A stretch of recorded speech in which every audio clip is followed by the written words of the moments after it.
It's top of the hour now, and welcome back to the KFYR Plus News Desk. And for families with a history of rare genetic diseases, inheritance can carry a harrowing experience and significance. Spinocerebellar ataxia now is one such group of neurodegenerative inherited disorders. Rare, progressively debilitating neurological diseases with no cure or FDA-approved treatment. Now, the National Ataxia Foundation Let's Find a Way campaign aims to raise awareness of SCA in hopes of finding a way to relieve now future generations of the curse of FCA and for those who are currently impacted by this disease. Board-certified neurologist Dr. Teresa Zetowitz now has joined the Let's Find a Way campaign and talks with us now. Welcome, Dr. Zetowitz, for your time. Thank you. Thank you for having me. Doc, please describe us the day-to-day impact of SCA on patients and their families, if you would.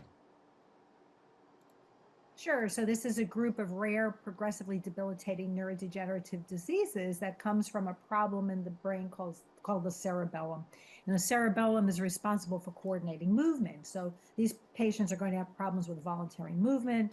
They'll fall, they'll have cognitive problems, speech problems, vision problems, and in coordination of their arms and legs. And unfortunately, they're looking towards being in a wheelchair, having a decreased quality of life, and having their lifespan reduced by about 10 to 20 years after diagnosis.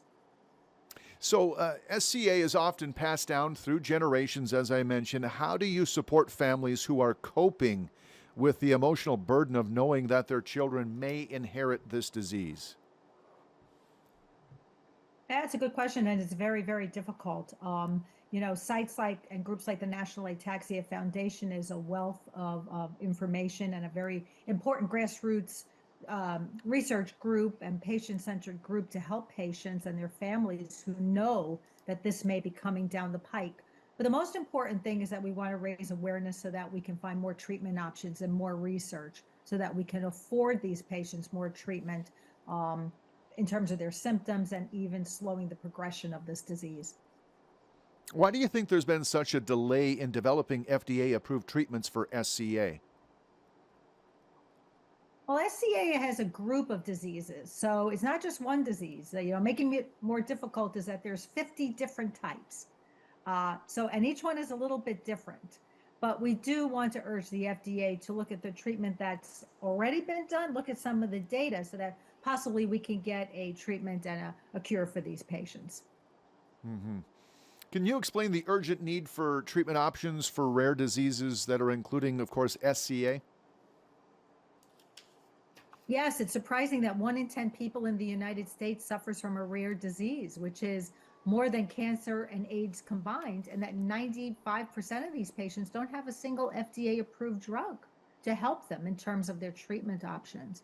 So, it's very important because there's a significant mental, physical, and psychosocial burden associated with rare diseases in the United States.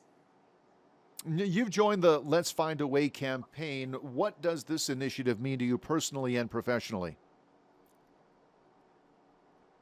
Personally and professionally, it's very important. I treat these patients every day. It's just extremely difficult to see them eventually if they have a shortened lifespan and their children are around. They don't know if they have the disease.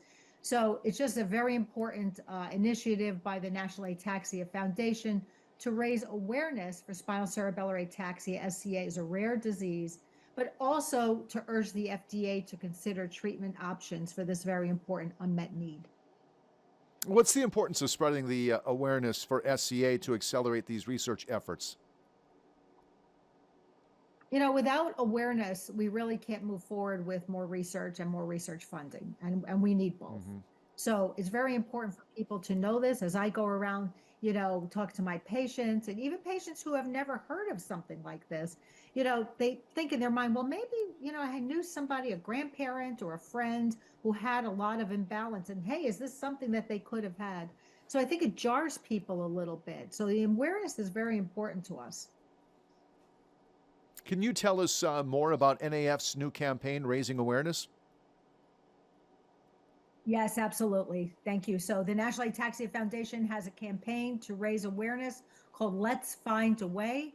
And your viewers can go to ataxia, ATAXIA.org/Let's Find a Way.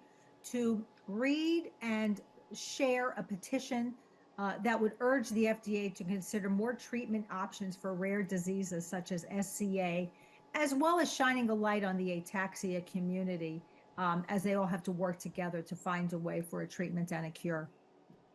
Doc, if a treatment were approved tomorrow, what kind of impact would that have on the lives of patients and families living with SCA? Phenomenal impact. These patients have no treatment right now and little hope, and that would just be absolutely fantastic. What gives you a hope with this fight against SCA and other rare neurodegenerative diseases? Well, I think the treatment is out there. I think there are so many different types of spinocerebellar ataxia, but with enough money and research and awareness, I think that we could get it done. Okay, and finally, can you tell us more where we could get the petition for the Foundation's petition encouraging FDA to approve rare disease treatments? Yes, absolutely. So www.ataxia, which is ataxia.org/let's find a way. Awesome. Well, thank you, Dr. Teresa Zetowitz. We appreciate your time today on this very important topic. Thank you so much. You bet. 7 now after the hour. Let's take a quick break here at the news desk. We'll be right back on KFYR Plus.